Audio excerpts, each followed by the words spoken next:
The bloody rain. For 24 hours it had fallen, flaying the banks of the river with a tropical fervor. Except it was cold. Granted, the summer was officially over, but just 2 days ago the volunteers had been wearing shorts, while Fleet had stood sweating in his thinnest suit. Since the weather had broken, the water had struck like winter hail. Hard, pitiless, icy. A month's rainfall in barely a day, so they said. Fleet didn't know about climate change or all that, but he knew when something wasn't right. And this weather, it was freakish, as messed up as everything else that was going on in this town right now.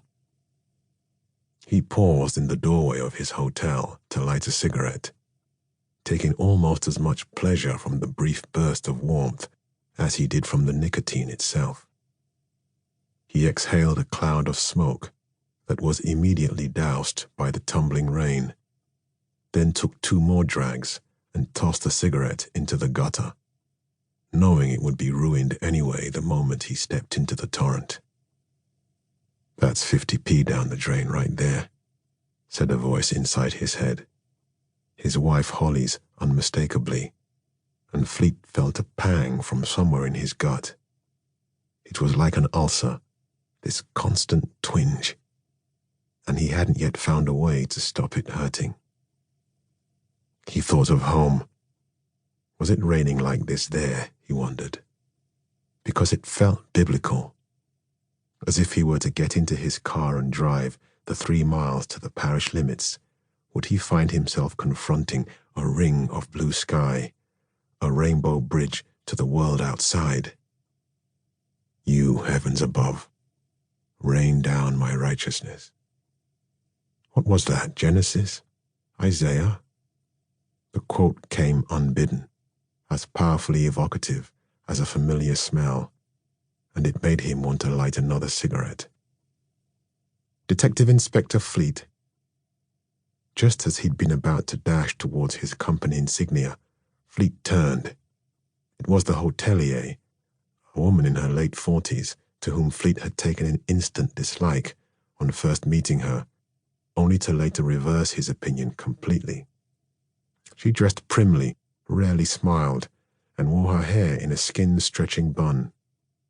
Fleet had marked her down as yet another disapproving gossip, in a town with far more than its fair share. But she'd proved discreet, generous, and obliquely loyal. In many ways, she was the closest thing Fleet had in this town to a friend.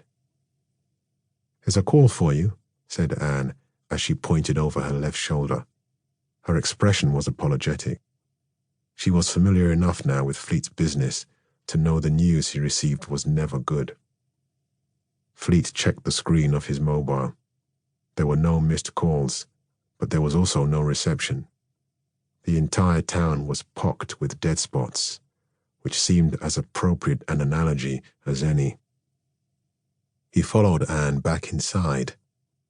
The hotel wasn't luxurious, but it was a luxury. Fleet lived only an hour or so along the coast, but rather than traveling back and forth, he'd taken a room here, at the Harbour View Hotel. For convenience, he'd told himself. The Harbour View was no more or less than your typical seaside B&B, and Fleet might have picked any one of the dozen or so guest houses that were clustered up beside the harbour. All would have had space, and Anne was the only thing that set this one apart. She cleaned his room, fried his breakfast, and now fielded his calls. She did so much it made Fleet feel guilty, to the extent he started making his own bed. Not that he used it much anyway. Most nights since checking in under just a week ago, he'd sat up gazing at the harbour, imagining what might be hidden beneath the water. Anne showed him to the little office behind the reception counter and gestured to the receiver lying unhooked on the desk. She nodded when Fleet offered his thanks and then closed the glass door to give him some privacy. "Rowan Fleet," he announced into the receiver. "Boss, it's Nicky."